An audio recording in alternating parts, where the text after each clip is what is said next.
जय गुरु जी, शुक्राना गुरु जी। गुरु जी महाराज ने बहुत ही प्यारा दिन, डिवाइन दिन आज लाया है हम सबके जीवन में। और संगत जी गुरु जी महाराज ने ये प्यारा सा सत्संग, डिवाइन सत्संग जो आंटी जी का है, आंटी जी का बहुत बड़ा सपना पूरा हुआ और इससे गुरु जी महाराज ना आपको भी बहुत सारी चीज़ों का संकेत दे रहे हैं। तो अगर आप भी ऐसी सिचुएशन में हैं तो ये सत्संग ज़रूर सुनें, क्योंकि संगत जी जैसे ही आप सत्संग सुनेंगे तभी तो आपको पता चलेगा ना कि गुरुजी महाराज आपके लिए क्या करने वाले हैं। लास्ट तक सुनना। दूसरी जो सत्संग है ना इनकी पहले वाली, वो काफ़ी बड़ी है, तो इसीलिए मैं उसको बाद में ऐड कर रही हूँ। तो गुरुजी महाराज का मंत्र जाप करते हुए हम ये सत्संग स्टार्ट करते हैं।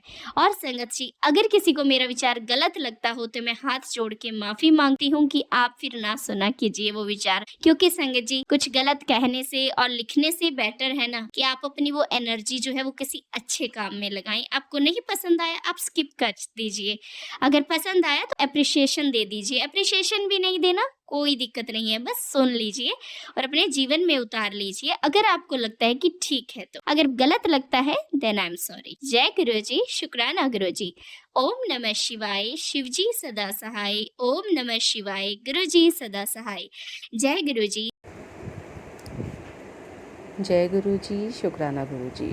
गुरु जी की प्यारी प्यारी संगत को शुक्राना गुरु जी। प्यारी संगत जी, मैं अपना शुक्राना सत्संग शुरू करने से पहले गुरु जी का मंत्र बोलना चाहूँगी। ओम नमः शिवाय, शिव जी सदा सहाय। ओम नमः शिवाय, गुरु जी सदा सहाय। संगत जी, आज रविवार के दिन दोपहर में मैं सत्संग सुन रही थी गुरु जी का।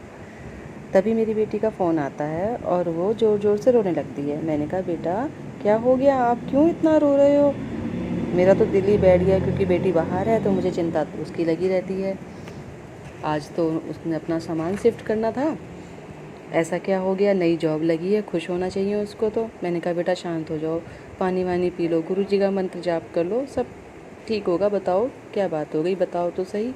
तो वो बोली, मम्मी मैंने सेकंड फ्लोर की बेल बजा दी और उनसे चाबी मांग ली कि मेरे रूम की चाबी दे दो, और वो अंकल आंटी ज़ोर ज़ोर से चिल्लाने लगे मेरे ऊपर और मैं डर गई। तो मुझे बहुत दुख हुआ। मैंने कहा, ऐसे तो नहीं बोलना चाहिए, चलो कोई बात नहीं, तुम शांत हो जाओ और गुरु जी का मंत्र जाप करो। 10 मिनट बाद गुरु जी का मंत्र जाप करने के बाद मैं भी एकदम से मंत्र जाप करने बैठ गई। और जब 10 मिनट बाद मैंने उसको कॉल किया तो मैंने पूछा, बेटा सामान शिफ्ट हो गया, सब सही है, कोई परेशानी तो नहीं?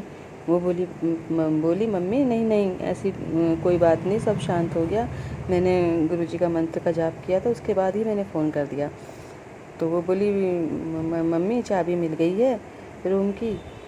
बेटी बोली, हाँ मम्मी अब सब ठीक हो गया है, चिंता मत करो आप। जिन्होंने मेरे को रूम दिलवाया था वो लोग आ गए और उन्होंने अंकल आंटीज़ को बोला कि आपको ऐसे नहीं बोलना चाहिए था, ये तो गलत बात है, ऐसे नहीं बोलना चाहिए। गुरुजी ने वहाँ जाकर सब कुछ सारी बात संभाल ली। मैं बहुत परेशान हो गई थी। गुरुजी का ध्यान किया तो वह बोले, बेटा तू इतना क्यों चिंता करती है, तू इतनी क्यों परेशान हो जाती है? मैं वहीं कुर्सी डालकर बैठ गया हूँ, तेरी बेटी का सारा सामान रखवा के आऊँगा, तू इतनी चिंता ना करा कर। संगत जी, आप विश्वास नहीं करोगे, गुरुजी ने ऐसी मेरी मदद करी मेरे बच्चे की कि 2 लड़के आ गए और उन्होंने उसका सारा सामान शिफ्ट करा दिया। गुरुजी का बारंबार शुक्राना करती हूँ मैं, इतना धन्यवाद करती हूँ गुरुजी का, रोम रोम से धन्यवाद करती हूँ अपने गुरुजी का। मेरी बेटी का ध्यान रखें, वो अकेली बाहर रहती है गुरुजी, उसकी जॉब भी नई नई है, सब उसके साथ अच्छा हो गुरुजी। मैं लख लख बार शुक्राना करती हूँ अपने प्यारे गुरुजी का। वो मेरे नाल ही खड़े रहते हैं, हर समय मेरे नाल खड़े रहते हैं मेरे गुरुजी। मैं कैसे शुक्राना करूं अपने प्यारे प्यारे गुरुजी का, रोम रोम मेरा शुक्राना करता है अपने गुरुजी का। जय गुरुजी, शुक्राना गुरुजी। ओम नमः शिवाय, शिवजी सदा सहाय। ओम नमः शिवाय, गुरुजी सदा सहाय।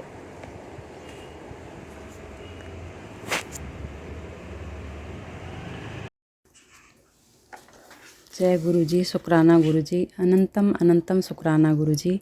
सारी संगत को जय गुरुजी। मैं अपना शुक्राना सत्संग मंत्र जाप से शुरू करती हूँ। ओम नमः शिवाय, शिवजी सदा सहाय। ओम नमः शिवाय, गुरुजी सदा सहाय। तो संगत जी, मैं संगत जी, गुरुजी कहते हैं कि शुक्राना सत्संग शुरू से सुनाना चाहिए। तो संगत जी, मुझे गुरुजी के बारे में कुछ भी पता नहीं था, पर मैं सोचती थी कि गुरुजी किसे बनाऊं, समझ नहीं आ रहा था। फिर मेरी बेटी ने गुरुजी के बारे में बताया कि गुरुजी ये ऐसे ऐसे चमत्कार करते हैं, कि ये हमारे गुरुजी शिव हैं, देवों के देव महादेव हैं। और तो मुझे फिर विश्वास हो गया इनके चमत्कार के बारे में। मेरी बिटिया ने बताया कि ये कभी तितली रूप में दर्शन देते हैं, तो कभी 777 के रूप में दर्शन देते हैं। तो मुझे विश्वास हो गया। तो मैंने सोचा कि मैं इन गुरुजी को ही अपना गुरु बनाऊंगी। तो मैं बहुत भाग्यशाली हूँ कि गुरुजी ने मुझे अपनी शरण में लिया। अगर गुरुजी ने हमें अपनी शरण में नहीं लिया होता तो संगत जी ना जाने हमारी क्या दशा होती। तो हम बहुत किस्मत वाले हैं। शुक्राना शुक्राना, अनंतम अनंतम शुक्राना गुरुजी। गुरुजी इतने दयालु हैं कि हमें तो गुरुजी के बारे में कोई पता नहीं था। तो देखो हम तो कहाँ इतने दूर हैं और गुरुजी कहाँ हैं, तब भी गुरुजी ने हमें अपनी शरण में लिया। तो हम बहुत भाग्यशाली हैं। तो हम इनके ऋणी हैं, इनका ऋण तो कभी नहीं चुका सकते। ये तो हमारे दुख दूर करने के लिए इन्होंने अपने शरण में लिया है हमें। तो गुरुजी तो संगत जी पहली बार जब हमें पता लगा कि गुरुजी के स्वरूप को यानी कि अपने आप खरीदते नहीं है। गुरुजी का स्वरूप बड़े मंदिर जाके मिलता है या किसी संगत के द्वारा मिलता है। तो मुझे तो ये पता नहीं था। मेरी बिटिया ने मुझे निकलवा के यानी कि भेज दिया था। तो फिर चलो गुरुजी की कृपा होगी कि कैसे कैसे आना होगा। तो पहुंच गए। गुरुजी आए, पीले चोले में आए। तो फिर ऐसा बताया था बिटिया ने कि जब गुरुजी आएंगे तो गुलाब का फूल पसंद करते हैं गुरुजी, तो इनको गुलाब का फूल चढ़ाना है और कढ़ा प्रसाद बनाना है। तो मैंने उसी प्रकार किया। कढ़ा प्रसाद भी बनाया, गुलाब के फूल भी चढ़ाए। तो फिर मैं ऐसे ही हर रोज़ करती थी। फिर मेरी बिटिया ने अपने मेरी यूट्यूब पे जो है, अपनी यूट्यूब से जो है व्हाट्सएप पे मुझे लिंक भेजा। फिर मैं सत्संग सुनती रहती थी। मुझे बहुत अच्छा लगता था कि सत्संग ही सुनती रहूं, मैं गुरुजी के बारे में ही सुनती रहूं, इनके चमत्कार। जब मैं सत्संग सुनती थी तो इनके चमत्कार सुनती थी कि गुरुजी क्या क्या चमत्कार करते हैं। तो मैं बहुत खुश होती थी। तो फिर मुझे इतनी परवाह भी नहीं होती थी कि मुझे ऐसा होता था संगत जी कि मैं सत्संग सुनते सुनते ही सो जाती थी रात को भी। फिर ऐसा संगत जी मेरे साथ ऐसा हुआ कि मैंने बिटिया से सुना था। बिटिया बोलती थी कि जब भी जाना हो, कहीं भी जाना हो, कोई काम करना हो तो गुरुजी को बोलना है कि चलो बाहर हमारे साथ चलो। तो हमारा जो था घर का काम लगा हुआ था। तो उस दिन जो था वो घर की छत पड़नी थी, यानी कि लेंटर पड़ना था। तो मैंने गुरुजी को बोला कि गुरुजी चलो लेंटर पड़ना है आज, हमारे साथ चलो। तो फिर क्या हुआ संगत जी, क्योंकि किसी के घर में तो कोई आता नहीं है, अनजान आदमी। तो वो छत पे आगे खड़े बातें कर रहे थे। मेरे ब्रदर भी आए थे, उनको तो चलो हमने बोलना था, वो तब आए थे। तो हमने उनको कभी देखा न था छत, यानी कि पहली बार तो देखा, वो छत पे खड़े थे। फिर मेरी नज़र पड़ी तो मैंने बोला कि ये कौन है ये जो बातें कर रहे हैं। तो थोड़ा सा मुझे ऐसा लगा कि ये गुरुजी की तरह थे, थोड़े बाल यानी कि बहुत कम बाल थे, ऐसा लगा। तो फिर मैंने बोला चलो चाय वगैरह दे देते हैं इनको, चने हलवा बनाया होता है। फिर उन्होंने बोला कि नहीं मेरे व्रत है, मैं सिर्फ चाय पीऊँगा। फिर चाय पिलाई उनको, फिर वो चले गए। देखो संगत जी क्या क्या चमत्कार है। मेरे घर में आए, जैसे मैंने बोला गुरुजी के चलो, तो गुरुजी ने वहाँ दर्शन दे दिए। छत पे काफ़ी देर तक मेरे ब्रदर के साथ बातें करते रहे, फिर चाय पी के चले गए। फिर उसके बाद ऐसा हुआ गुरुजी संगत जी, गुरुजी ने मुझे, मैं गई कहीं मंदिर में गई तो मुझे गुलाब के रूप में दर्शन दिए। फिर दूसरी बार गई मैं अपने कुल देवी के जो हैं हमारे, उनके उन मंदिर में गई उधर। तो जाते जाते बार मुझे, यानी कि जाते रहते थे हम, तो हमें ये पता नहीं था नहीं है। फिर हम 7 दिखा, 777 दिखा, तो ऐसे 7 777 777 इसके रूप में दर्शन देते रहे गुरुजी। तो बहुत खुशी होती है संगत जी कि गुरुजी तो हमारे अंग संग रहते हैं। जब भी हम पुकारते हैं, जब हम बोलते हैं कि गुरुजी हमारी ये चीज़ नहीं मिल रही है, तो गुरुजी बता देते हैं कि हाँ, हम वैसे दिमाग में आ जाता है कि नहीं वहाँ देखो। तो देखो गुरुजी के चमत्कार देखो संगत जी। गुरुजी ऐसे हैं, बहुत जैसे बोलते हैं ना महाशिव जो हैं भोले हैं, तो है ही भोले हैं, तभी इनका नाम भोला पड़ा है। शिव जी भोले हैं, भोलेनाथ हैं शिव जी। फिर एक मैंने जाना था, हाँ, बिटिया के पास सत्संग में बुलावा भी आता था कि बड़े मंदिर आ, तू मेरी बेटी है, मैंने तुझे अपनी शरण में लिया है, तो तू मेरी धी है, तुझे मैं दुखी नहीं रहने दूंगा, तो आ लोटा ब्लेस करवा। तो फिर मैंने गुरुजी को बोला कि हाँ ठीक है गुरुजी, मैंने आना है मंदिर और बिटिया के पास भी जाना है गुजरात होती है मेरी बड़ी बिटिया, छोटी बिटिया तो दिल्ली होती है, बड़ी बिटिया होती है गुजरात। तो मैंने बोला गुरुजी हमारे पास तो पैसे भी नहीं है, तो गुजरात भी जाना है, तो पैसे कहाँ से लाएंगे। तो देखो गुरुजी का चमत्कार, गुरुजी ने मेरे अकाउंट में 17,000 एक्स्ट्रा डाल दिए। पता नहीं वो कहाँ से आए, गुरुजी जाने, गुरुजी के चमत्कार। तो फिर मैं बहुत खुश हुई जब मैंने अकाउंट चेक किया तो मेरे अकाउंट में इतने पैसे थे। तो मैं मज़े से देखो बड़े मंदिर भी गई, गुजरात भी गई अपनी बड़ी बिटिया के पास, फिर वापस भी बुलाया गुरुजी ने, फिर वापस भी आए। फिर 2-3 बार गुरुजी के बड़े मंदिर गए, जल प्रसाद पिया, लंगर प्रसाद, चाय प्रसाद, बहुत मज़ा आया गुरुजी का। जल प्रसाद लेने का भी, लंगर प्रसाद खाने का इतना स्वाद था कि मैं बहुत मज़ा आया खाने का। तो संगत जी, गुरुजी के बारे में कुछ भी नहीं बता सकते हैं कि क्या हम क्या हैं, हम इनके बच्चे हैं, हम तो इनके बारे में कुछ भी नहीं बता सकते। इनकी महिमा के बारे में तो हम कुछ नहीं बोल सकते। ये तो भगवान है, अंतर्यामी है, तो सब कुछ जानते हैं। हम इनके नादान बच्चे हैं, हम इंसान हैं, गलतियां करते हैं। मैं बोलती हूँ गुरुजी ना जाने पिछले जन्म में हमने क्या कर्म किए हैं, आगे भी क्या कर्म किए हैं। तो मैं गुरुजी से बार बार माफ़ी मांगती हूँ कि गुरुजी हमारी गलतियों को क्षमा करो, जो भी हमने पिछले जन्म में की, अगले जन्म में अब उनको माफ़ कर दो और अपनी शरण में रखो। अब नहीं हमारा हाथ छोड़ना, अपना आशीर्वाद मेरे बच्चों पर, पूरे परिवार पर रखना।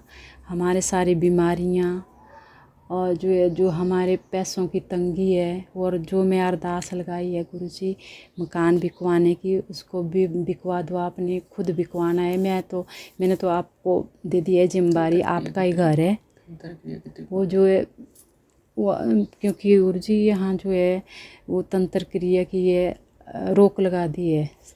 सभी जो हमारे घर में जैसे कोई शुभ काम नहीं हो, उसके लिए रोक लगा दी है शत्रुओं ने। अपने हैं चाहे पड़ोसी हैं, तो ये हमारा काम नहीं बनने देते, कुछ भी नहीं होने देते। ना कोई किराएदार आ सकते हैं, उन पे भी रोक लगा दी है। मकान बिकने पे भी रोक लगाती है। ऐसा है इनकी कोई तरक्की नहीं होनी चाहिए। तो गुरुजी तो हमारा साथ देते हैं। तो ये लोग जो हैं मारण क्रिया भी कर रहे हैं बार बार। तो गुरुजी बोलते हैं कि मेरी बेटी है, तो तुम क्यों डरती है, मैं खड़ा हूँ तुम्हारे साथ, मैंने पहरा लगा दिया है, कुछ नहीं होगा, कोई डरने की ज़रूरत नहीं है। तो कोई बात नहीं, मैं फर्श से अर्श तक ले जाऊँगा। जिन्होंने तेरे साथ गलत किया है, मैं खुद निपटूंगा, तो अपने कर्म साफ रख। तो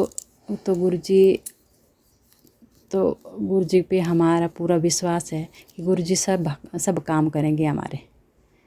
तो जो अरदास लगाई है गुरु जी से, वो जब पूरी होगी तो मैं बड़ा सत्संग करूँगी।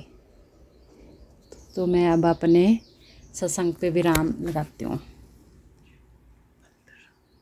ओम नमः शिवाय। शिव जी सदा सहाय। ओम नमः शिवाय। गुरु जी सदा सहाय। जय गुरु जी, जय गुरु जी। ओम नमः शिवाय। शिव जी सदा सहाय। ओम नमः शिवाय। गुरु जी सदा सहाय। जय गुरु जी। संगत जी आपको भी जय गुरु जी। मेरा नाम अंशु है, मैं पटियाला ਤੋਂ ਬੋਲ ਰਹੀ ਹਾਂ। ਮੇਰੀ ਲਾਈਫ 'ਚ ਬਹੁਤ ਕੁਝ ਪ੍ਰੋਬਲਮ ਚੱਲ ਰਹੀ ਸੀ ਔਰ ਮੇਰੇ ਗੁਰੂਆਂ ਨੇ ਹਰ ਪ੍ਰੋਬਲਮ ਨੂੰ ਸੋਲਵ ਕੀਤਾ। ਅੱਜ ਮੈਂ ਇੱਕ satsang ਸ਼ੁਰੂ ਕਰਨ ਜਾ ਰਹੀ ਹਾਂ। ਜੋ satsang ਮੇਰੀ ਜ਼ਿੰਦਗੀ ਦਾ ਸਭ ਤੋਂ ਵੱਡਾ satsang ਹੈ ਇਸ ਟਾਈਮ। ਮੇਰੀ ਮੈਰਿਜ ਇੱਕ ਟੌਕਸਿਕ ਪਰਸਨ ਨਾਲ ਹੋ ਗਈ ਸੀ। ਹਸਬੈਂਡ ਮੇਰੇ ਬਹੁਤ ਜ਼ਿਆਦਾ, ਮੇਰੇ ਹਸਬੈਂਡ ਹੀ ਨਹੀਂ ਮੇਰੀ ਪੂਰੀ ਫੈਮਿਲੀ ਹੀ ਬਸ ਹਮੇਸ਼ਾ ਹੀ ਬਲੈਕ ਮੈਜਿਕ ਉੱਤੇ ਵਿਸ਼ਵਾਸ ਕਰਨ ਵਾਲੀ ਸੀ। ਮੈਨੂੰ ਸਮਝ ਨਹੀਂ ਆਉਂਦੀ ਸੀ ਕਿ ਮੈਂ ਉਹਨਾਂ ਵਿੱਚ ਫਸ ਗਈ ਸੀ। ਪਰ ਮੈਂ ਗੁਰੂ ਪਾ ਨੂੰ ਕਿਹਾ ਸੀ ਕਿ ਗੁਰੂ ਪਾ ਜੀ ਤੁਹਾਡੀ ਬੇਟੀ ਫਸ ਗਈ ਹੈ, ਮੇਰਾ ਪਿਤਾ ਤੇ ਨਹੀਂ ਹੈ, ਅੱਜ ਮੈਂ ਤੁਹਾਨੂੰ ਆਪਣਾ ਪਿਤਾ ਬਣਾਇਆ ਹੈ। ਤਾਂ ਮੇਰੇ ਗੁਰੂ ਪਾ ਨੇ ਮੇਰੇ ਸਾਲ ਦੇ ਅੰਦਰ ਹੀ ਉਹਨਾਂ ਤੋਂ ਮੇਰਾ ਛੁਟਕਾਰਾ ਦਵਾ ਦਿੱਤਾ ਹੈ। ਦੀਦੀ ਜੀ ਦਾ ਵੀ ਬਹੁਤ ਬਹੁਤ ਸ਼ੁਕਰੀਆ, ਆਂਟੀ ਜੀ ਜਿਨ੍ਹਾਂ ਨੇ ਮੇਰਾ ਇਹ ਸਤਸੰਗ ਜਿਹੜੇ ਨੇ ਅਪਲੋਡ ਕਰਦੇ ਨੇ, ਉਹਨਾਂ ਨੇ ਵੀ ਮੇਰਾ ਬਹੁਤ ਸਾਥ ਦਿੱਤਾ। ਉਹਨਾਂ ਨੇ ਮੈਨੂੰ ਜਿੱਦਾਂ ਦਾ ਕਿਹਾ ਮੈਂ ਉਸੇ ਤਰ੍ਹਾਂ ਹੀ ਕਰਦੀ ਗਈ। ਆਂਟੀ ਜੀ ਤੁਹਾਡਾ ਵੀ ਬਹੁਤ ਬਹੁਤ ਸ਼ੁਕਰੀਆ। ਤੁਸੀਂ ਵੀ ਗੁਰੂ ਪਾ ਜੀ ਦੀ ਤਰ੍ਹਾਂ ਹੀ ਮੇਰੇ ਵੀ ਜ਼ਿੰਦਗੀ 'ਚ ਇੱਕ ਮਨੋ ਗੁਰੂ ਮਾਂ ਹੀ ਬਣ ਕੇ ਆਈ ਸੀ। ਮੈਂ ਗੁਰੂ ਪਾ ਔਰ ਤੁਹਾਡਾ ਬਹੁਤ ਬਹੁਤ ਸ਼ੁਕਰੀਆ ਕਰਦੀ ਹਾਂ। ਬਹੁਤ ਬਹੁਤ ਧੰਨਵਾਦ। ਮੇਰੇ ਕੋਲ ਸ਼ਬਦ ਵੀ ਨਹੀਂ ਹੈ ਕਿ ਮੈਂ ਕਿਸ ਤਰ੍ਹਾਂ ਉਹਨਾਂ ਦੀ ਕੋਲੋਂ ਆਪਣੀ ਜਾਨ ਬਚਾਈ ਔਰ ਕਿਸ ਤਰ੍ਹਾਂ ਤੁਸੀਂ ਮੇਰੀ ਜ਼ਿੰਦਗੀ 'ਚ ਉਹ ਖੁਸ਼ੀਆਂ ਦੁਬਾਰਾ ਲੈ ਕੇ ਆਏ ਹੋ। ਮੈਨੂੰ ਅੱਜ ਡਿਵੋਰਸ ਮਿਲ ਚੁੱਕਿਆ ਹੈ। ਮੈਂ ਬਹੁਤ ਖੁਸ਼ ਹਾਂ ਕਿ ਮੈਂ ਆਪਣੀ ਜ਼ਿੰਦਗੀ ਦੁਬਾਰਾ ਤੋਂ ਸਿਰੇ ਤੋਂ ਜੀਣਾ ਚਾਹੁੰਦੀ ਹਾਂ, ਕਿਉਂਕਿ ਮੈਂ ਇੱਕ ਕੋਚ ਸੀ। ਜਦ ਤੱਕ ਕੋਚ ਦਾ ਆਪਦਾ ਫਿਊਚਰ ਸਹੀ ਨਾ ਹੋਵੇ ਤਾਂ ਬੱਚੇ ਦਾ ਫਿਊਚਰ ਕਦੀ ਵੀ ਸੇਫ ਨਹੀਂ ਕਰ ਸਕਦੀ। ਮੈਂ ਆਪਣੇ ਬੱਚਿਆਂ ਨੂੰ ਕਦੀ ਵੀ ਸੇਫ ਨਹੀਂ ਕਰ ਸਕਦੀ ਸੀ। ਉਹਨਾਂ ਇਨਸਾਨਾਂ ਤੋਂ ਮੇਰੀ ਜ਼ਿੰਦਗੀ ਬਚਾਉਣ ਲਈ ਗੁਰੂ ਪਾ ਤੁਹਾਡਾ ਬਹੁਤ ਬਹੁਤ ਸ਼ੁਕਰੀਆ। ਮੈਨੂੰ ਜਿੱਥੇ ਵੀ ਤੁਹਾਡੀ ਜ਼ਰੂਰਤ ਪਈ ਤੁਸੀਂ ਮੇਰਾ ਸਾਥ ਦਿੱਤਾ ਇੱਕ ਬਾਪ ਦੀ ਤਰ੍ਹਾਂ। ਹਰ ਜਗ੍ਹਾ ਤੇ ਮੈਨੂੰ ਤੁਸੀਂ ਆਪਣੇ ਤਿਤਲੀ ਦੇ ਰੂਪ 'ਚ ਦਰਸ਼ਨ ਦਿੱਤੇ। ਇੱਥੋਂ ਤੱਕ ਕਿ ਜਿੱਥੇ ਮੈਂ ਕੋਰਟ 'ਚ ਗਈ ਸੀ ਨਾ, ਗੁਰੂ ਪਾ ਮੇਰੇ ਨਾਲ ਸੀ। ਉੱਥੇ ਵੀ ਮੈਨੂੰ ਉਹਨਾਂ ਨੇ ਦਰਸ਼ਨ ਦਿੱਤੇ। ਉੱਪਰ ਦੀ ਬਿਲਡਿੰਗ ਤੱਕ ਆ ਕੇ ਉਹਨਾਂ ਨੇ ਮੈਨੂੰ ਦਰਸ਼ਨ ਦਿੱਤੇ। ਸੰਗਤ ਜੀ ਮੈਂ ਆਪਣੀ ਜ਼ਿੰਦਗੀ 'ਚ ਹਮੇਸ਼ਾ ਬਹੁਤ ਇਕੱਲਾ ਮਹਿਸੂਸ ਕਰਦੀ ਸੀ, ਪਰ ਜਦ ਦੀ ਹੁਣ ਮੈਂ ਗੁਰੂ ਪਾ ਦੇ ਨਾਲ ਜ਼ਿਆਦਾ ਅਟੈਚ ਹੋ ਗਈ ਨਾ, ਮੈਨੂੰ ਗੁਰੂ ਪਾ ਨੇ ਹਰ ਉਸ ਰਾਸਤੇ 'ਚੋਂ ਸੇਫ ਕੀਤਾ ਹੈ ਜਿੱਥੇ ਮੈਂ ਗਲਤ ਸੀ। ਪਰ ਮੈਂ ਗਲਤ ਵੀ ਨਹੀਂ ਸੀ, ਪਰ ਇਨਸਾਨ ਹੀ ਗਲਤ ਮਿਲ ਗਿਆ ਸੀ ਸੰਗਤ ਜੀ ਮੈਨੂੰ। ਪਰ ਅੱਜ ਮੇਰੇ ਗੁਰੂ ਪਾ ਨੇ ਉਸ ਇਨਸਾਨ ਨੂੰ ਵੀ ਮੇਰੇ ਤੋਂ ਦੂਰ ਕਰ ਦਿੱਤਾ ਹੈ। ਗੁਰੂ ਪਾ ਤੁਹਾਡਾ ਬਹੁਤ ਬਹੁਤ ਸ਼ੁਕਰੀਆ। ਪਤਾ ਹੈ ਮੈਨੂੰ ਕਿ ਕੋਈ ਵੀ ਔਰਤ ਆਪਣਾ ਘਰ ਟੁੱਟਦਾ ਹੋਇਆ ਵੇਖ ਕੇ ਖੁਸ਼ ਨਹੀਂ ਹੁੰਦੀ, ਪਰ ਉਸ ਘਰ 'ਚ ਵੀ ਕੀ ਕਰਨਾ ਹੈ ਗੁਰੂ, ਜਿਸ ਘਰ 'ਚ ਔਰਤ ਦੀ ਇੱਜ਼ਤ ਹੀ ਨਾ ਹੋਵੇ, ਔਰਤ ਨੂੰ ਜੁੱਤੀ ਸਮਝਿਆ ਜਾਵੇ, ਔਰਤ ਨੂੰ ਕਿਹਾ ਜਾਵੇ ਕਿ ਤੂੰ ਜ਼ੀਰੋ ਹੈ, ਸਿਰਫ ਤੇਰੀ ਤਨਖਾਹ ਚਾਹੀਦੀ ਹੈ, ਤੇਰੇ ਨਾਲ ਕੋਈ ਮਤਲਬ ਨਹੀਂ ਹੈ, ਤੂੰ ਦਵਾਈ ਨਹੀਂ ਖਾਣੀ, ਸਿਰਫ ਬਾਬੇ ਦੀ ਵਿਭੂਤੀ ਖਾਣੀ ਹੈ, ਤੇ ਉਹ ਘਰ 'ਚ ਕੀ ਕਰਨਾ ਸੀ ਸੰਗਤ ਜੀ ਤੁਸੀਂ ਆਪ ਹੀ ਦੱਸੋ। ਮੈਂ ਆਪਣੇ ਗੁਰੂ ਘਰ ਅੱਗੇ ਫਰਿਆਦ ਲਗਾਈ ਸੀ ਤੇ ਮੇਰੇ ਗੁਰੂ ਪਾ ਨੇ ਉਹ ਫਰਿਆਦ ਮੇਰੀ ਬਹੁਤ ਜਲਦੀ ਸੁਣ ਲਈ। ਉੱਪਰੋਂ ਜੋ ਵਕੀਲ ਮਿਲਿਆ ਸੀ ਨਾ, ਉਹਨਾਂ ਨੇ ਵੀ ਸਾਲ ਨਹੀਂ 2 ਸਾਲ ਦਾ ਗੈਪ ਪਾ ਕੇ ਜਲਦੀ 6 ਮਹੀਨਿਆਂ ਦੇ ਵਿੱਚ ਕਰਵਾਉਣ ਦੀ ਪੂਰੀ ਕੋਸ਼ਿਸ਼ ਕੀਤੀ। ਮੈਂ ਬਹੁਤ ਖੁਸ਼ੀ ਜਦੋਂ ਵਕੀਲ ਜੀ ਵੀ ਮੇਰੇ ਨਾਲ ਗੱਲ ਕਰ ਰਹੇ ਸੀ ਤਾਂ ਮੈਨੂੰ ਇਸ ਤਰ੍ਹਾਂ ਲੱਗ ਰਿਹਾ ਕਿ ਜੇ ਤਾਂ ਗੁਰੂ ਪਾ ਜੀ ਦਾ ਹੀ ਇੱਕ ਭੇਜਿਆ ਹੋਇਆ ਦੂਤ ਹੈ। ਉਹਨਾਂ ਨੇ ਕਿਹਾ ਦੀਦੀ ਤੁਸੀਂ ਟੈਨਸ਼ਨ ਨਾ ਲਓ, ਪਰਮਾਤਮਾ ਸਭ ਭਲੀ ਕਰਦਾ ਹੈ, ਬਸ ਘਾਟੇ ਵਿੱਚ ਹੀ ਸਹੀ, ਬਸ ਇਹੋ ਜਿਹੇ ਗੰਦੇ ਬੰਦਿਆਂ ਤੋਂ ਆਪਣੀ ਕਰੋੜਾਂ ਦੀ ਜ਼ਿੰਦਗੀ ਬਚਾਓ। ਇਸ ਲਈ ਜ਼ਿੰਦਗੀ ਕਰੋੜਾਂ ਦੀ ਜ਼ਿੰਦਗੀ ਨੂੰ ਪਰਮਾਤਮਾ ਦੇ ਚਰਨਾਂ ਦੇ ਵਿੱਚ ਮਿਲਾਓ। ਸਭ ਤੋਂ ਵੱਡੀ ਦੌਲਤ ਹੈ, ਸਭ ਤੋਂ ਵੱਡਾ ਪਿਆਰ ਹੈ, ਸਭ ਤੋਂ ਵੱਡਾ ਸੁੱਖ ਹੈ ਉੱਥੇ ਹੀ ਹੈ। ਇਹਨਾਂ ਲੋਕਾਂ ਦੇ ਵਿੱਚ ਨਾ ਰਹਿ ਕੇ ਤੁਸੀਂ ਜ਼ਿੰਦਗੀ ਬਰਬਾਦ ਕਰ ਲੈਣੀ ਸੀ। ਥੈਂਕ ਯੂ ਗੁਰੂ ਜੀ, ਤੁਹਾਡਾ ਬਹੁਤ ਬਹੁਤ ਸ਼ੁਕਰਾਨਾ। ਤੁਸੀਂ ਮੈਨੂੰ ਬਚਾਇਆ ਹੈ, ਮੇਰੀ ਜ਼ਿੰਦਗੀ ਨੂੰ ਸੇਵ ਕੀਤਾ, ਮੇਰੀ ਫੈਮਿਲੀ ਨੂੰ ਸੇਵ ਕੀਤਾ। ਉਹਨਾਂ ਨੇ ਮੇਰੇ ਤੇ ਬਹੁਤ ਬਲੈਕ ਮੈਜਿਕ ਕੀਤੇ ਸੀ ਸੰਗਤ ਜੀ, ਮੇਰੇ ਤੇ ਔਰ ਮੇਰੀ ਫੈਮਿਲੀ ਤੇ ਵੀ। ਇੱਥੋਂ ਤੱਕ ਕਿ ਉਹ ਬੰਗਾਲੀ ਤੱਕ ਨੂੰ ਲੈ ਆਏ ਦੇ ਸੀ, ਪਰ ਗੁਰੂ ਪਾ ਜਿੱਥੇ ਸੀ ਨਾ ਉੱਥੇ ਕੋਈ ਇਹਨਾਂ ਦਾ ਬੰਗਾਲੀ ਵੀ ਕੰਮ ਨਹੀਂ ਕਰ ਸਕਿਆ। ਮੈਨੂੰ ਆਂਟੀ ਜੀ ਨੇ 2 ਸਵਰੂਪ ਦਿੱਤੇ ਸੀ, ਮੈਂ ਇਹਨਾਂ ਤੋਂ ਪੁੱਛ ਕੇ 1 ਸਵਰੂਪ ਆਪਣੀ ਮਦਰ ਦੇ ਘਰ ਛੱਡ ਆਈ, ਇੱਕ ਮੈਂ ਆਪਣੇ ਕੋਲ ਰੱਖ ਲਿਆ। ਬਸ ਗੁਰੂ ਜੀ ਨੇ ਦੋਨਾਂ ਘਰਾਂ ਨੂੰ ਸੇਫ ਕਰਕੇ ਰੱਖਿਆ। ਗੁਰੂ ਜੀ ਮੇਰੇ ਕੋਲ ਹੋਰ ਕੁਝ ਵੀ ਨਹੀਂ ਸੀ, ਮੇਰੀ ਇਹ ਫੈਮਿਲੀ ਹੈ, ਮੇਰੀਆਂ 4 ਭੈਣਾਂ ਹੈ, 5 ਭੈਣਾਂ ਸੀ, ਆਪਣੀ ਹੈ, ਬ੍ਰਦਰ ਹੈ, ਤੇ ਮੈਂ ਹੀ ਉਹਨਾਂ ਦਾ ਸੀ ਖਿਆਲ ਰੱਖਣ ਵਾਲੀ। ਅੱਜ ਮੇਰੇ ਗੁਰੂ ਪਾ ਮੇਰੇ ਵਾਪਸ ਆਏ ਨੇ।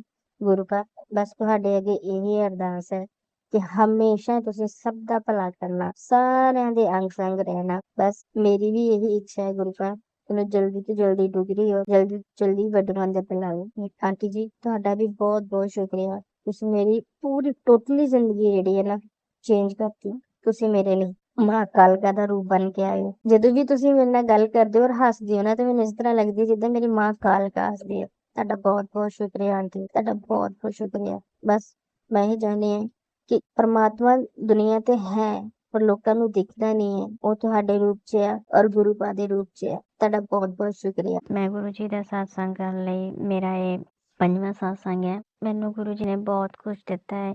ਮੈਂ ਗੁਰੂ ਜੀ ਅੱਗੇ ਹਮੇਸ਼ਾ ਹੀ ਇੱਕੋ ਗੱਲ ਦੀ ਅਰਦਾਸ ਕਰਦੀ ਹਾਂ ਕਿ ਤੁਸੀਂ ਮੈਨੂੰ ਮਿਲ ਜਾਓ। ਮੈਨੂੰ ਅੱਜ ਗੁਰੂ ਜੀ ਦਾ ਸਰੂਪ ਮਿਲਿਆ, ਮੈਂ ਬਹੁਤ ਖੁਸ਼ ਹਾਂ। ਬਸ ਮੈਂ ਥੋੜਾ ਜਿਹਾ ਡਿਲੇ ਹੋ ਗਈ ਕਿਉਂਕਿ ਮੈਂ ਕਰਨਾਟਕ ਆਈ ਹੋਈ ਸੀ ਤੇ ਗੁਰੂ ਜੀ ਮੇਰੇ ਘਰ ਆ ਗਏ। ਹੁਣ ਮੈਂ ਜਦ ਵੀ ਘਰ ਆਈ ਹਾਂ, ਮੈਂ ਆਪਣੇ ਗੁਰੂ ਜੀ ਨੂੰ ਪੂਰੀ ਖੁਸ਼ੀਆਂ ਦੇ ਨਾਲ ਉਹਨਾਂ ਦਾ ਸਵਾਗਤ ਕਰੂੰਗੀ। ਘਰ ਆ ਕੇ ਘਰ ਵੀ ਮੈਂ ਆ ਚੁੱਕੀ ਹਾਂ, ਪਰ ਥੋੜੀ ਜਿਹੀ ਥਕਾਵਟ ਹੋਣ ਕਰਕੇ ਮੈਂ ਨਾ ਗੁਰੂ ਜੀ ਦਾ ਸਹੀ ਤਰ੍ਹਾਂ ਸਵਾਗਤ ਨਹੀਂ ਕਰ ਪਾਈ। ਸੰਗਤ ਜੀ ਮਾਫ ਕਰਨਾ ਗੁਰੂ ਜੀ। ਬਸ ਮੇਰੇ ਮਨ ਦੀ ਇੱਛਾ ਇਹ ਹੈ ਕਿ ਮੈਂ ਪੂਰਾ ਘਰ ਫੁੱਲਾਂ ਨਾਲ ਸਜਾਵਾਂ। ਚਲੋ ਇਹ ਮੇਰਾ ਆਪਣਾ ਘਰ ਤਾਂ ਨਹੀਂ ਹੈ, ਪਰ ਫਿਰ ਵੀ ਇਹ ਕਮਰਾ ਫੁੱਲਾਂ ਨਾਲ ਸਜਾ ਕੇ ਤੁਹਾਡਾ ਬਹੁਤ ਬਹੁਤ ਬਹੁਤ ਸਵਾਗਤ ਕਰਾਂਗੀ। ਮੇਰੀ ਔਕਾਤ ਨਹੀਂ ਹੈ ਗੁਰੂ ਜੀ, ਪਰ ਮੇਰੀ ਔਕਾਤ ਪਤਾ ਨਹੀਂ, ਮੈਨੂੰ ਸਮਝ ਨਹੀਂ ਆਉਂਦੀ ਕਿ ਮੈਂ ਤੁਹਾਡਾ ਸਵਾਗਤ ਕਿਸ ਤਰ੍ਹਾਂ ਕਰਾਂਗੀ। ਪਰ ਮੈਨੂੰ ਬਹੁਤ ਖੁਸ਼ੀ ਹੈ ਗੁਰੂ ਜੀ, ਮੈਨੂੰ ਇੱਕ ਬ੍ਰੈਸਲੇਟ ਮਿਲਿਆ, ਇੱਕ ਲੋਕੇਟ ਮਿਲਿਆ, 2 ਸਰੂਪ ਮਿਲੇ ਨੇ ਗੁਰੂ ਜੀ ਦੇ। ਔਰ ਆਂਟੀ ਜੀ ਤੁਹਾਡਾ ਬਹੁਤ ਬਹੁਤ ਧੰਨਵਾਦ ਕਿ ਤੁਸੀਂ ਮੈਨੂੰ ਪਹੁੰਚਾਇਆ ਔਰ ਮੇਰੀ ਮਨ ਦੀ ਹਰ ਉਹ ਖੁਸ਼ੀ ਪੂਰੀ ਹੋਈ। ਗੁਰੂਪਾ ਨੇ ਮੈਨੂੰ ਮੇਰਾ ਇੱਕ ਸੁਪਨਾ ਸੰਗਤ ਜੀ ਪੂਰਾ ਕਰ ਦਿੱਤਾ ਹੈ। ਮੈਂ ਕਦੀ ਸੋਚਿਆ ਨਹੀਂ ਕਿ ਮੈਂ ਕਦੀ ਹਵਾਈ ਜਹਾਜ਼ ਵਿੱਚ ਕਦੀ ਸਫ਼ਰ ਕਰਾਂਗੀ। ਅਸੀਂ ਇੱਕ ਦਿਨ ਏਦਾਂ ਹੀ ਝਾਂਸੀ ਜਾ ਰਹੇ ਸੀ। ਝਾਂਸੀ ਜਾਂਦੇ ਜਾਂਦੇ ਟ੍ਰੇਨ ਵਿੱਚ ਬੈਠੇ ਹੋਏ ਸੀ ਤੇ ਆਸਮਾਨ ਦੇ ਉੱਪਰੋਂ ਦੀ ਨਾ ਜਹਾਜ਼ ਲੰਘ ਰਿਹਾ ਸੀ। ਮੈਂ ਆਪਣੇ ਨਾ ਫਰੈਂਡ ਦੇ ਨਾਲ ਗੱਲ ਹੀ ਕਰ ਰਹੀ ਸੀ ਤੇ ਉੱਤੋਂ ਜੀ ਜਹਾਜ਼ ਲੰਘਿਆ ਤੇ ਮੇਰੇ ਮੂੰਹ 'ਚ ਨਿਕਲਿਆ, ਪਤਾ ਨਹੀਂ ਗੁਰੂ ਜੀ ਇਹ ਜਹਾਜ਼ ਤੇ ਉੱਤੋਂ ਜੀ 1 ਲੰਘੇ, 2 ਲੰਘੇ, 3 ਲੰਘੇ, ਕਦੋਂ ਇਹਦੇ ਵਿੱਚ ਬੈਠਾਂਗੇ। ਚਲੋ ਮੈਂ ਇੰਨੀ ਗੱਲ ਕਹਿ ਕੇ ਨਾ ਫਿਰ ਆਪਣੀ ਗੱਲ ਕਰਨ ਲੱਗ ਪਈ ਫਿਰ ਤੋਂ ਫੋਨ ਤੇ। ਬਸ ਉਹ ਦਿਨ ਗਿਆ ਔਰ 1 ਹਫ਼ਤੇ ਬਾਅਦ ਹੀ ਮੇਰੀ ਗੁਰੂ ਜੀ ਨੇ ਪ੍ਰਾਰਥਨਾ ਸੁਣ ਲਈ। ਮੇਰੀ ਟੀਮ ਜਿੱਤ ਗਈ। ਨਾਰਥ ਜ਼ੋਨ 'ਚੋਂ ਮੇਰੀ ਟੀਮ 3rd ਪੋਜੀਸ਼ਨ 'ਚ ਆਈ। ਮੈਨੂੰ ਬਹੁਤ ਖੁਸ਼ੀ ਹੋਈ। ਤੁਹਾਡਾ ਬਹੁਤ ਬਹੁਤ ਸ਼ੁਕਰੀਆ ਗੁਰੂ ਜੀ ਕਿ ਤੁਸੀਂ ਮੇਰੀ ਉਹ ਪ੍ਰਾਰਥਨਾ ਸਵੀਕਾਰ ਕੀਤੀ। ਮੇਰੇ ਬੱਚੇ ਜਿੱਤ ਗਏ।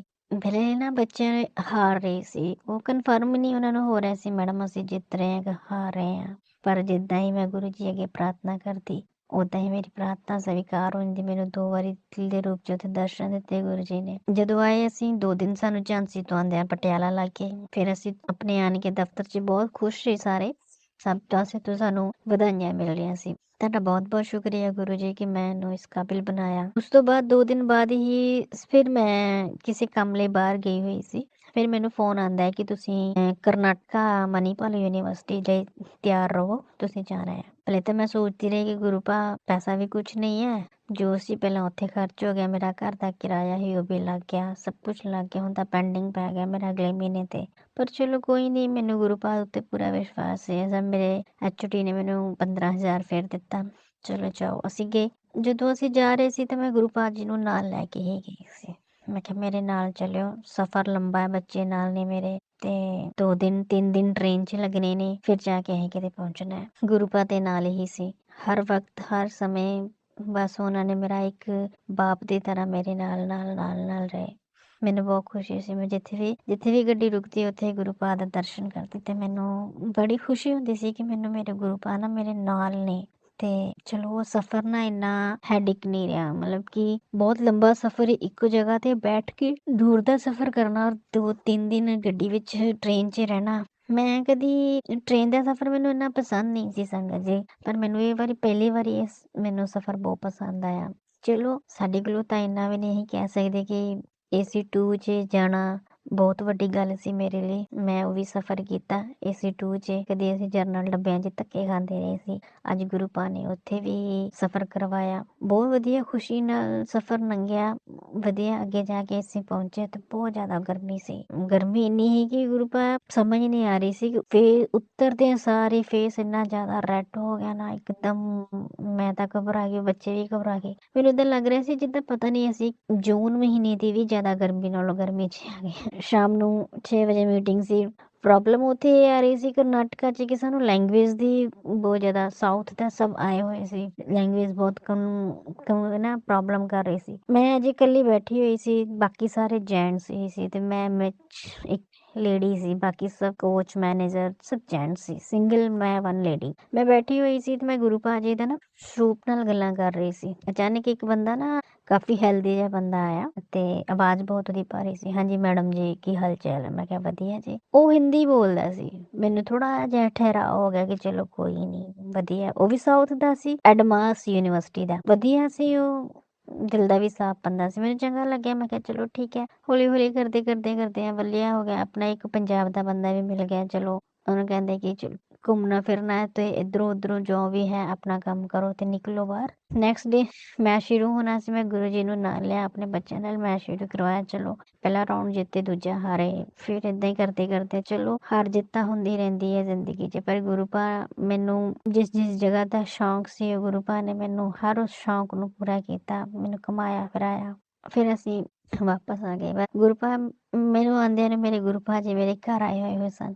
ਮੈਨੂੰ ਬਹੁਤ ਖੁਸ਼ੀ ਹੋਈ। ਮੈਂ ਜਦੋਂ ਉਹਨਾਂ ਦਾ ਸਰੂਪ ਲਿਆ, ਮੈਂ ਸਰੂਪ ਲੈ ਕੇ ਆਪਣੇ ਕੋਲ ਲਿਆਂਦਾ, ਰੱਖਿਆ, ਮੈਂ ਮੱਥਾ ਟੇਕਿਆ ਉਹਨਾਂ ਨੂੰ ਤੇ ਮੈਂ ਕਿਹਾ ਗੁਰੂ ਪਾ ਅਜੇ ਤਾਂ ਮੈਂ ਆਈ ਹਾਂ, ਪਰ ਮੈਂ ਆਪਣੇ ਆਉਣ ਤੋਂ ਪਹਿਲਾਂ ਜਿਸ ਤਰ੍ਹਾਂ ਵੀ ਰੂਮ 'ਚ ਚਲੋ ਥੋੜੀ ਬਹੁਤੀ ਉਥਲ ਪੁਥਲ ਪਈ ਹੋਈ ਸੀ, ਮੈਂ ਸਮਾਨ ਸਮੇਟ ਕੇ ਗੁਰੂ ਪਾ ਨੂੰ ਨਮਸਕਾਰ ਕਰਕੇ ਉਹਨਾਂ ਨੇ ਅੱਗੇ ਹੱਥ ਅਰਦਾਸ ਕੀਤੀ, ਜੋੜਿਆ ਕਿ ਮੈਂ ਜ਼ਰੂਰ ਸਭ ਤੁਹਾਡਾ ਸਰੂਪ ਦਾ ਸਵਾਗਤ ਕਰਾਂਗੇ। ਬਸ ਇਸੇ ਤਰ੍ਹਾਂ ਹੀ ਸੰਗਤ ਜੀ ਚੱਲਦਾ ਜਾ ਰਿਹਾ ਸੀ। ਕਦੀ ਨਾ ਲਾਈਫ 'ਚ ਅਪ ਐਂਡ ਡਾਊਨ ਚੱਲਦੇ ਜਾ ਰਹੇ ਸੀ। ਹੁਣ ਵੀ ਕੁਝ ਦਿਨਾਂ ਤੋਂ ਮੇਰੀ ਤਬੀਅਤ ਬਹੁਤ ਜ਼ਿਆਦਾ ਖਰਾਬ ਚੱਲ ਰਹੀ ਸੀ। ਮੈਂ ਗੁਰੂ ਪਾ ਜੀ ਅੱਗੇ ਇਹ ਅਰਦਾਸ ਕਰ ਰਹੀ ਕਿ ਗੁਰੂ ਪਾ ਮੇਰੀ ਅਰਦਾਸ ਸਵੀਕਾਰ ਕਰ ਲਓ। ਮੈਨੂੰ ਨਾ ਪਿਛਲੇ 2 ਮਹੀਨੇ ਤੋਂ ਕਾਫੀ ਜ਼ਿਆਦਾ ਪ੍ਰੋਬਲਮਸ ਆ ਰਹੀਆਂ ਨੇ। ਮੈਂ ਡਾਕਟਰ ਕੋਲ ਗਈ, ਉਹਨਾਂ ਨੇ ਕਿੰਨੇ ਬੜੇ ਟੈਸਟ ਲਿਖ ਕੇ ਦੇ ਦਿੱਤੇ, ਅਲਟਰਾਸਾਊਂਡ ਲਿਖ ਕੇ ਦੇ ਦਿੱਤੇ ਆ। ਪੈਸਾ ਤਾਂ ਮੇਰੇ ਪੱਲੇ ਅਜੇ ਕੁਝ ਨਹੀਂ, ਕਿਉਂਕਿ ਤਨਖਾਹ ਵੀ ਨਹੀਂ ਆਈ ਸੀ। ਫਿਰ ਵੀ ਚਲੋ ਮੈਨੂੰ ਸਾਹ ਵੀ ਹੁਣ ਬਹੁਤ ਜ਼ਿਆਦਾ ਚੜ ਰਿਹਾ ਸੀ। ਮੈਨੂੰ ਇੱਕ ਗੱਲ ਸਮਝ ਨਹੀਂ ਆਈ ਗੁਰੂ ਪਾ, ਮੈਂ ਉੱਥੇ ਹੀ ਤੇ ਮੇਰਾ 66 weight ਸੀ। ਜਦ ਮੈਂ ਇੱਥੇ ਆਈ ਪਟਿਆਲਾ ਆ ਗਈ, ਇੱਕ ਦਿਨ ਹੀ ਹੋਇਆ ਪਟਿਆਲਾ ਆ ਕੇ, ਦੂਜੇ ਦਿਨ ਮੇਰਾ ਫਿਰ 80 ਕਿਲੋ weight ਹੋ ਗਿਆ। ਮੈਂ ਬੜੀ ਹੈਰਾਨ ਹੋਈ, ਇੱਕਦਮ ਨਾਲ ਹੀ ਕਿੱਦਾਂ ਵੀ ਚੇਂਜ ਹੋ ਗਿਆ ਸਭ। ਡਾਕਟਰ ਕੋਲੋਂ ਗਈ, ਮੈਂ ਡਟ ਗਈ। ਫਿਰ ਉਹਨਾਂ ਨੇ ਮੈਨੂੰ ਥੋੜਾ ਜਿਹਾ ਕਹਿੰਦੇ ਕਿ ਇਮਿਊਨਿਟੀ ਲੋ ਹੈ, ਇਸੇ ਤਰ੍ਹਾਂ ਕਰਕੇ ਕੋਈ ਪ੍ਰੋਬਲਮ ਹੈ। ਤੇ ਮੈਂ ਕਿਹਾ ਚਲੋ ਕੋਈ ਨਹੀਂ। ਮੈਂ ਗੁਰੂ ਜੀ ਦਾ ਨਾਂ ਲਿਆ ਤੇ ਆ ਕੇ ਵਾਪਸ ਫਿਰ ਮੈਨੂੰ ਲੈਬ ਨਹੀਂ ਮਿਲ ਰਹੀ ਸੀ। ਇੱਕ ਲੈਬ ਤੋਂ ਮੈਂ ਪਤਾ ਕੀਤਾ ਉੱਥੇ 850, ਦੂਸਰੀ ਲੈਬ ਤੋਂ ਗਈ ਉੱਥੇ 2500, ਫਿਰ ਤੀਸਰੀ ਲੈਬ ਤੋਂ ਪੁੱਛਿਆ 1500। ਫਿਰ ਮੈਂ ਸੋਚਿਆ ਗੁਰੂ ਪਾ ਮੈਨੂੰ ਕੋਈ ਰਾਹ ਦਿਓ, ਮੈਂ ਕਿਸ ਲੈਬ ਤੋਂ ਹੁਣ ਕਰਵਾਵਾਂ, ਮੈਨੂੰ ਤਾਂ ਕੁਝ ਨਹੀਂ ਸਮਝ ਆਣ ਡਿਆ। ਬਟ ਮੈਨੂੰ ਰਿਪੋਰਟ ਸਹੀ ਚਾਹੀਦੀ, ਕੋਈ ਨੋਰਮਲ ਕੋਈ ਪ੍ਰੋਬਲਮ ਨਾ ਆਏ। ਸ਼ਾਮ ਨੂੰ ਦਫ਼ਤਰ ਫਿਰ ਚਲੇ ਗਈ। ਮੈਂ ਈਵਨਿੰਗ ਸੁੱਤੀ ਰਹੀ, ਮੈਨੂੰ ਇੰਨੀ ਕਿ ਨੀਂਦ ਆ ਰਹੀ ਸੀ। ਜਦੋਂ ਮੈਂ ਉੱਠੀ ਨਾ, ਇੱਕਦਮ ਮੇਰੇ ਸਿਰ 'ਚ ਇੰਨੀ ਜ਼ਿਆਦਾ ਦਰਦ ਸੀ ਨਾ, ਮੇਰੇ ਕੋਲੋਂ ਉੱਠ ਨਹੀਂ ਹੋ ਰਿਹਾ ਸੀ। ਮੈਂ ਉਸੇ ਦਰਦ ਵਿੱਚ ਦਫ਼ਤਰ ਚਲੇ ਗਈ। ਦਫ਼ਤਰ ਕੰਮ ਕੀਤਾ, ਮੈਂ 7:45 ਹੋਏ ਤੇ ਮੈਂ ਆਫਿਸ ਤੋਂ ਆ ਗਈ। ਆਂਦੇ ਮੈਂ ਡਾਕਟਰ ਨੂੰ ਪੁੱਛਿਆ ਕਿ ਉਹਨਾਂ ਨੇ ਮੇਰੇ ਸਿਰ 'ਚ ਦਵਾਈ ਪਾਈ, ਮੇਰੇ ਕੰਨਾਂ 'ਚ ਪਾਈ, ਮੇਰੀ ਜੇਬ 'ਤੇ ਪਾਈ, ਹੋਮੋਪੈਥਿਕ ਦੀ ਦਵਾਈ ਸੀ ਉਹ। ਤੇ ਮੇਰਾ ਦਰਦ ਦਾ ਮੇਰਾ ਕੋਈ ਇਲਾਜ ਨਹੀਂ। ਮੈਂ ਘਰ ਆ ਗਈ, ਘਰ ਆਣ ਕੇ ਮੈਂ ਲੰਮਾ ਪਈ। ਫਿਰ ਮੈਂ ਗੁਰੂ ਪਾ ਅੱਗੇ ਹੱਥ ਜੋੜੇ, ਮੈਂ ਕਿਹਾ ਗੁਰੂ ਜੀ ਪਲੀਜ਼ ਮੇਰੇ ਸਿਰ ਦਾ ਦਰਦ ਦਾ ਕੁਛ ਨਿਵਾਰਨ ਕਰੋ। ਮੈਨੂੰ ਸਮਝ ਨਹੀਂ ਆਂਦੀ ਮੈਂ ਕੀ ਕਰਾਂ। ਫਿਰ ਗੁਰੂ ਪਾ ਨੇ ਲੇਕਿਨ ਮੈਂ ਜਲ ਪ੍ਰਸ਼ਾਦ ਰੱਖਿਆ, ਮੈਂ ਪੀਤਾ, ਥੋੜਾ ਜਿਹਾ ਰਿਲੈਕਸ ਹੋਈ। ਫਿਰ ਮੇਰੇ ਜੀਜਾ ਜੀ ਨੂੰ ਫੋਨ ਕੀਤਾ, ਉਹ ਵੀ ਬਾਬਾ ਜੀ ਨੂੰ ਬਹੁਤ ਮੰਨਦੇ ਨੇ, ਤੇ ਉਹਨਾਂ ਨੇ ਫਿਰ ਅਰਦਾਸ ਕੀਤੀ।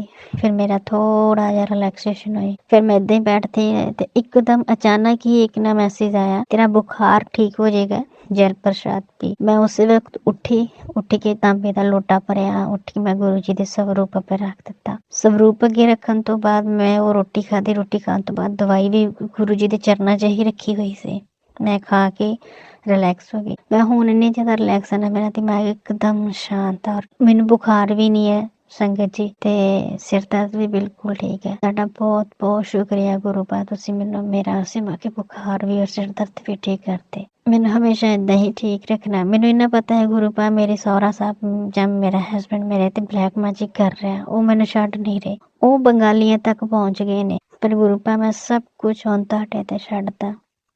ਮੈਨੂੰ ਕੁਝ ਨਹੀਂ ਚਾਹੀਦਾ ਇਸ ਸ਼ਿਵਰਾਤਰੀ ਤੇ, ਬਸ ਮੈਨੂੰ ਮੇਰਾ ਪਿਓ ਚਾਹੀਦਾ, ਔਰ ਤੁਸੀਂ ਉਸ ਦੇ ਰੂਪ 'ਚ ਮੇਰੇ ਕੋਲ ਆ ਜਾਓ। ਮੈਨੂੰ ਦੁਨੀਆ ਨੇ ਸੱਚੀ ਦੱਸਿਆ ਮੈਨੂੰ ਬਹੁਤ ਤੋੜਨ ਦੀ ਕੋਸ਼ਿਸ਼ ਕੀਤੀ ਹੈ, ਮੇਰੇ ਦਫ਼ਤਰ 'ਚ ਵੀ, ਪਰ ਮੇਰੇ ਗੁਰੂ ਪਾ ਨੇ ਹੁਣ ਮੈਨੂੰ ਇੰਨਾ ਕੁ ਜ਼ਿਆਦਾ ਸ਼ਾਂਤ ਕਰਤਾ ਨਾ ਕਿ ਮੈਨੂੰ ਕਿਸੇ ਦਾ ਵੀ ਕੋਈ ਹੁਣ ਗੁੱਸਾ ਗਿਲਾ ਨਹੀਂ ਲੱਗਦਾ। ਗੁਰੂ ਜੀ ਕਹਿੰਦੇ ਨੇ ਨਾ, ਜਿੱਥੇ ਨੈਗੇਟਿਵਿਟੀ ਗੱਲਾਂ ਹੁੰਦੀਆਂ ਹੁਣ ਬੱਚਿਆਂ ਉੱਥੋਂ ਤੁਰ ਜਾਇਆ ਕਰੋ। ਮੈਂ ਉਹੀ ਕਰਦੀ ਹਾਂ, ਜਦੋਂ ਵੀ ਕਿਤੇ ਨੈਗੇਟਿਵਿਟੀ ਦੀ ਕੋਈ ਗੱਲ ਹੁੰਦੀ ਹੈ, ਮੈਂ ਆਪਣਾ ਫੋਨ ਚੱਕਦੀ, ਕੰਨਾਂ 'ਚ ਹੈਡਫੋਨ ਲਾਉਂਦੀ ਹਾਂ ਤੇ ਤੁਰ ਪੈਂਦੀ। ਚਲੋ ਕੱਲ ਕਦੋਂ ਖਤਮ ਹੁੰਦੀ ਹੈ ਮੈਨੂੰ ਵੀ ਨਹੀਂ ਪਤਾ ਲੱਗਦੀ, ਔਰ ਸ਼ੁਰੂ ਹੁਣ ਕਦੋਂ ਹੁੰਦੀ ਹੈ ਮੈਂ ਉਹਦੇ ਵੱਲ ਖਾਸ ਧਿਆਨ ਨਹੀਂ ਦਿੰਦੀ। ਬਸ ਏਦਾਂ ਹੀ ਹੌਲੀ ਹੌਲੀ ਮੈਂ ਆਪਣੇ ਆਪ ਨੂੰ ਇੰਨਾ ਕੁ ਜ਼ਿਆਦਾ ਢਾਲ ਲਿਆ ਨਾ। ਜਿਸ ਔਰਤ ਨੇ ਮੇਰੇ 3.5-4 ਲੱਖ ਰੁਪਈਆ ਦੇਣਾ ਸੀ ਨਾ ਸੰਗਤ ਜੀ, ਉਹਦਾ ਮੈਨੂੰ 2 ਦਿਨ ਫੋਨ ਆਇਆ ਤੇ ਮੈਨੂੰ ਗੁੱਸਾ ਸੀ, ਮੈਂ 2 ਸਾਲ ਉਹਦੇ ਨਾਲ ਗੱਲ ਨਹੀਂ ਕੀਤੀ, ਪਰ ਮੇਰੇ ਦਿਲ 'ਚ ਹੁਣ ਕੋਈ ਰਿਗਰੈਟ ਨਹੀਂ ਕਿ ਉਹ ਮੈਨੂੰ ਪੈਸਾ ਦੇ ਚਾਹੇ ਨਾ ਦੇ। ਮੈਂ ਗੁਰੂ ਜੀ ਤੇ ਸਭ ਛੱਡ ਦਿੱਤਾ। ਉਹਨੇ 2-4 ਸਵਾਲ ਪੁੱਛੇ, ਕਿਸੇ ਟੀਚਰਸ ਬਾਰੇ ਪੁੱਛ ਰਹੀ ਸੀ, ਮੈਂ ਉਹਨੂੰ ਸਵਾਲਾਂ ਦੇ ਜਵਾਬ ਦੇ ਦਿੱਤੇ, ਕਿਉਂਕਿ ਸਾਡੇ ਇੱਕ ਇੱਥੇ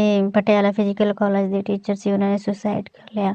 ਉਹਨਾਂ ਬਾਰੇ ਪੁੱਛ ਰਹੀ ਸੀ, ਮੈਂ ਉਹਨਾਂ ਨੂੰ ਦੱਸਿਆ ਕਿ ਪਤਾ ਨਹੀਂ ਮੈਨੂੰ ਕਿਸੇ ਦੀ, ਕੀ ਕਹਿੰਦੀ ਕਿ ਇੱਦਾਂ ਕਿੱਦਾਂ ਹੋ ਗਿਆ ਕਿਸੇ ਦੀ ਪਰਸਨਲ। ਮੈਂ ਕਿਹਾ ਮੈਂ ਕਿਸੇ ਦੀ ਪਰਸਨਲ ਲਾਈਫ ਬਾਰੇ ਨਹੀਂ ਜਾਣਦੀ। ਹਰ ਘਰ 'ਚ ਦੁੱਖ ਹੈ, ਸੁੱਖ ਹੈ, ਜ਼ਿੰਦਗੀ ਕਿਵੇਂ ਇਨਸਾਨ ਨੇ ਜੀਣੀ ਹੈ ਉਹ ਤਾਂ ਹੁਣ ਪਰਮਾਤਮਾ ਹੀ ਜਾਣਦਾ ਹੈ। ਚਲੋ 2-3 ਵਾਰੀ ਸਵਾਲ ਦੇ ਜਵਾਬ ਦਿੱਤੇ। ਮੈਨੂੰ ਹੁਣ ਕੋਈ ਵੀ ਉਹਦੇ ਮਨ 'ਚ ਲਾਲਚ ਜਿਹਾ ਸੀ ਕਿ ਮੈਂ ਹੁਣ ਉਹਨੂੰ ਦੁਬਾਰਾ ਤੋਂ ਫਿਰ ਤੋਂ ਫੋਨ, ਪਰ ਮੈਨੂੰ ਗੁਰੂ ਭਾਜੀ ਨੇ ਇੱਕ ਗੱਲ ਕਹੀ ਸੀ ਕਿ ਹਰ ਵਕਤ ਕਿਸੇ ਦੇ ਲਈ ਨਾ ਹੁਣ ਜ਼ਰੂਰੀ ਤੁਸੀਂ ਹਾਜ਼ਰ ਨਹੀਂ ਹੋਣਾ। ਟਾਈਮ ਪਾਓ, ਸਮਾਂ ਪਾ ਕੇ ਉਸਦਾ ਗਲਤ ਜਵਾਬ ਦਿਓ। ਬਸ ਮੈਂ ਹੁਣ ਆਪਣੇ ਆਪ ਨੂੰ ਗੁਰੂ ਪਾ ਕੇ ਸਰੈਂਡਰ ਕਰ ਦਿੱਤਾ। ਸੰਗਤ ਜੀ, ਮੇਰਾ ਪਰਿਵਾਰ ਹੈ, ਮੇਰੀ ਮਾਂ, ਮੇਰਾ ਭਰਾ, ਮੇਰੀਆਂ ਭੈਣਾਂ, ਕਿ ਉਹਨਾਂ ਦੇ ਬੱਚੇ, ਘਰ ਵਾਲੇ ਔਰ ਮੈਂ। ਤੁਸੀਂ ਹੌਲੀ ਹੌਲੀ ਮੇਰੇ ਉੱਤੇ ਬਲੈਕ ਮੈਜਿਕ ਦਾ ਅਸਰ ਕੱਢ ਰਹੇ ਹੋ, ਮੇਰੇ ਮੁਸੀਬਤਾਂ ਨੂੰ ਜੜ ਤੋਂ ਕੱਟ ਰਹੇ ਹੋ। ਮੈਂ ਇਸੇ ਕਰਕੇ ਹੁਣ ਝੋਲੀ ਅੱਡ ਕੇ ਤੁਹਾਡੇ ਅੱਗੇ ਖੜੀ ਹਾਂ। ਬਸ ਇਸ ਝੋਲੀ ਵਿੱਚ ਤੁਸੀਂ ਆਪਣਾ ਆਸ਼ੀਰਵਾਦ, ਮੈਨੂੰ ਤੁਸੀਂ ਚਾਹੀਦੇ ਹੋ ਗੁਰੂ ਪਾ, ਮੈਨੂੰ ਹੋਰ ਕੁਝ ਨਹੀਂ ਚਾਹੀਦਾ। ਮੈਨੂੰ ਪੂਰਾ ਵਿਸ਼ਵਾਸ ਹੈ ਇੱਕ ਬਾਪ ਨੂੰ ਉਹਦੀ ਬੇਟੀ ਤੇ ਉਹਦੀ ਬੇਟੀ ਨੂੰ ਉਹਦਾ ਬਾਪ ਮਿਲ ਗਿਆ ਹੈ, ਤੇ ਮੇਰਾ ਇਹ ਬਾਪ ਮੈਨੂੰ ਦੁਬਾਰਾ ਤੋਂ ਇਸ ਸਾਲ ਦੇ ਵਿੱਚ ਮਿਲ ਗਿਆ। ਮੈਂ ਬਹੁਤ ਖੁਸ਼ ਹਾਂ ਮੇਰੇ ਨਾਲ। ਮੈਂ ਕਿਸੇ ਨਾਲ ਗੱਲਾਂ ਕਰ ਸਕਦੀ ਹਾਂ ਹੁਣ। ਮੈਂ ਸਮਾਜ ਨਾਲ ਨਹੀਂ ਗੱਲਾਂ ਕਰਦੀ, ਆਪਣੇ ਦੋਸਤ ਤਾਂ ਮੈਂ ਕਦੀ ਬਣਾਏ ਨਹੀਂ। ਦੁੱਖ ਸੁੱਖ ਤਾਂ ਹੁਣ ਮੇਰਾ ਤੁਹਾਡੇ ਨਾਲ ਹੀ ਹੈ। ਸਤਸੰਗ ਨੂੰ ਇੱਥੇ ਵਿਰਾਮ ਦਿੰਦੀ ਹਾਂ ਗੁਰੂ ਪਾ ਦੇ ਸ਼ਬਦਾਂ ਦੇ ਨਾਲ। ਓਮ ਨਮः ਸ਼ਿਵਾਏ, ਸ਼ਿਵ ਜੀ ਸਦਾ ਸਹਾਏ। ਓਮ ਨਮः ਸ਼ਿਵਾਏ, ਗੁਰੂ ਜੀ ਸਦਾ ਸਹਾਏ। ਗੁਰੂ ਜੀ, ਤੁਸੀਂ ਮੇਰਾ ਸੁਪਨਾ ਪੂਰਾ ਕਰਤਾ, ਤੁਹਾਡਾ ਬਹੁਤ ਬਹੁਤ ਬਹੁਤ ਬਹੁਤ ਸ਼ੁਕਰੀਆ। ਆਪਣਾ ਹੱਥ ਮੇਰੇ ਸਿਰ ਤੇ ਏਦਾਂ ਹੀ ਰੱਖਿਓ, ਮੇਰੇ ਤੇ ਕੀ ਸਤਸੰਗ ਸੁਣਨ ਵਾਲੀ ਸਾਰੀ ਸੰਗਤ ਤੇ ਹੀ ਰੱਖਿਓ।